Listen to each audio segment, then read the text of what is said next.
An old man with a walking aid sat down opposite me on a bustling Belfast street. We didn't know each other, but as we both sipped our coffees, the conversation began to flow. And soon our chat shifted from the natural realm to the spiritual.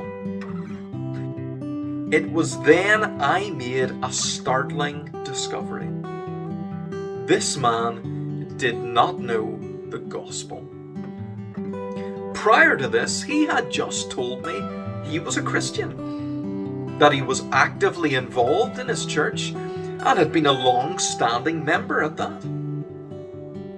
But the perfect picture that he painted, it began to fall apart. What happens whenever we die? I asked him.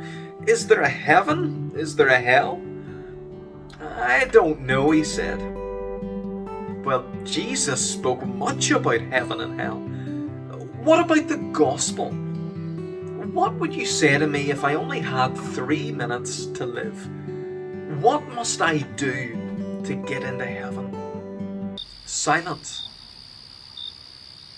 Beforehand, he had regaled me with praise for his faithful rector, spoke much about how tithing was on the up, and yet whenever it came to this, all he could muster was, you've just got to do your best in this life.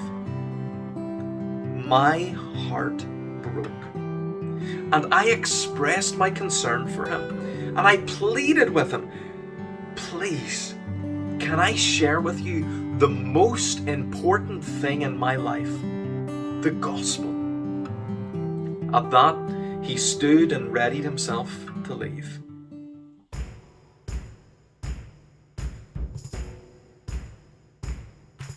But knowing the charge that stands, and knowing that his eternity is at stake, I couldn't just let him walk. The gospel has the power to save him. Therefore, the gospel he must have. Plan B. Present him with a quirky but crystal clear gospel tract that spells out our standing before God, our due punishment, God's great love for humanity as expressed through his Son Jesus Christ, his substitutionary death, his victorious resurrection, and the free gift of everlasting life that's extended to all of mankind. He willingly took the tract, put it in his pocket, and we parted on the best of terms.